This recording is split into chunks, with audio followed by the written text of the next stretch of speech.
Magandang umaga po. Magbabad ako ng aking manok para sa aking fried chicken.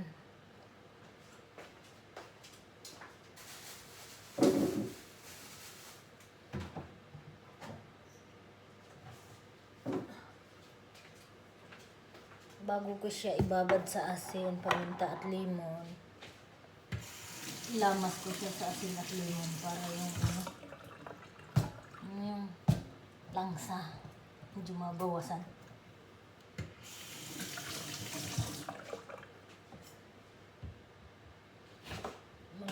Malangsa kasi. Bago ko siya hugasan, kailangan ilamas ko siya sa limon at asin. Bilis ng oras, 10 o'clock na. Maya magluluto din ako ng konti dito para sa mga bata, mga alaga ko. Yung iba mamaya hapon na para mamarinate din muna siya. Papasok yung lasa niya sa loob.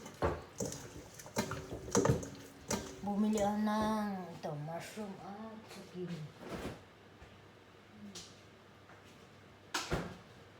Ito yung mushroom. Gagawin ko itong mushroom soup.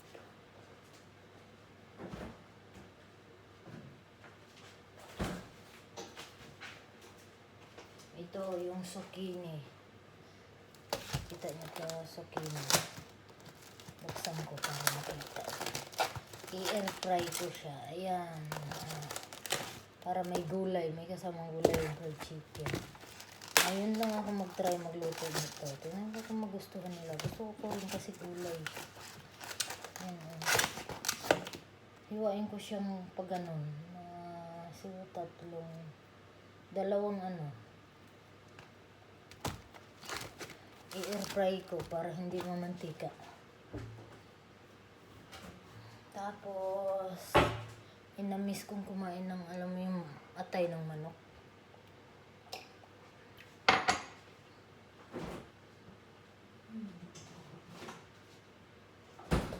Ito ko lang siya sa bawang sibuyas, paminta, asin para igisa konti hanggang sa mag-dry yung ito yung ulam ko ngayong araw. Hindi ako allergy sa ganyan atay ng manok. Pero yung sa mismong at itong manok, hindi ko allergy dahil sa balat. Ay, kinakain ng manok na mga feeds.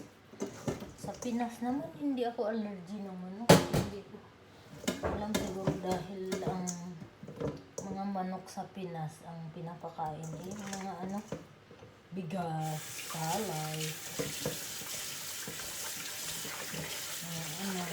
yung pagkain tao, organic na pagkain. Dito kasi lahat ng manok puro feeds ang pinapakain. Siguro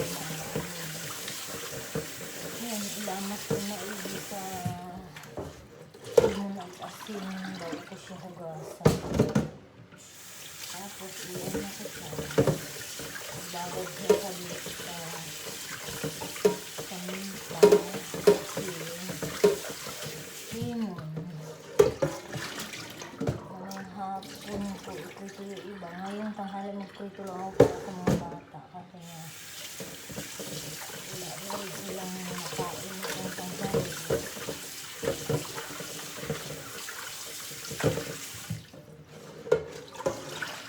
May kunting pa ako, ang palaya. Hindi sa ako ang palaya, may kakarampot na natin. Hindi kong tanghalian yung paris doon sa ito ng manok.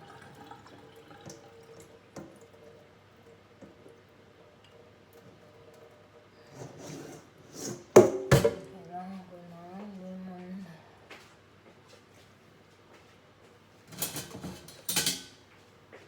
Itong lemon na to, ang tigas ng balat, ang hirap niya pigain, pero ma-juicy siya sa loob. Ito ko lang sa kutsara. Very siya, daming juice. Makapal yung balat niya pero ano, may juice siya.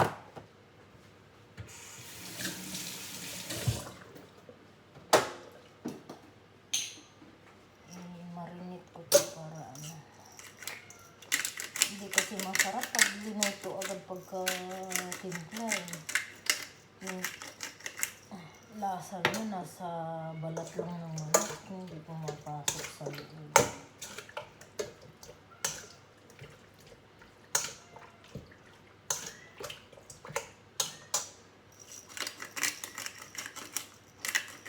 Okay, asin ko. Hindi pa narinasin. Nakakot yung limon. Dagdagan mo pa yung limon. Ano yung ano ba? Langsa ng manok.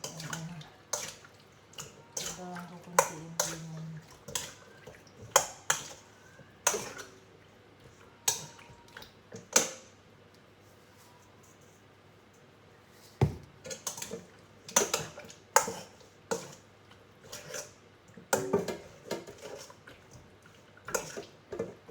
Alam ko.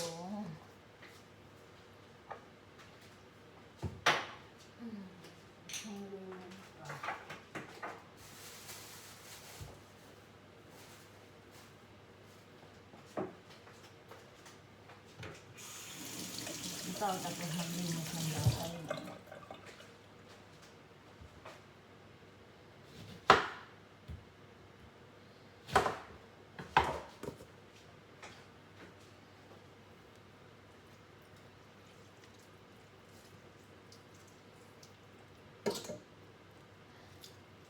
Saka itong limon na ito, wala akong nakitang buto.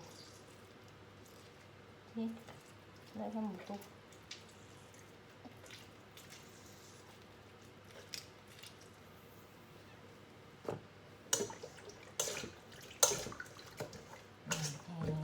Tabi ko muna.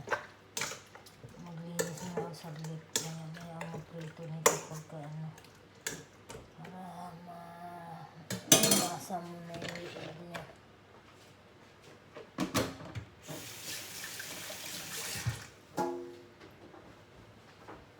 Takpan mo kami.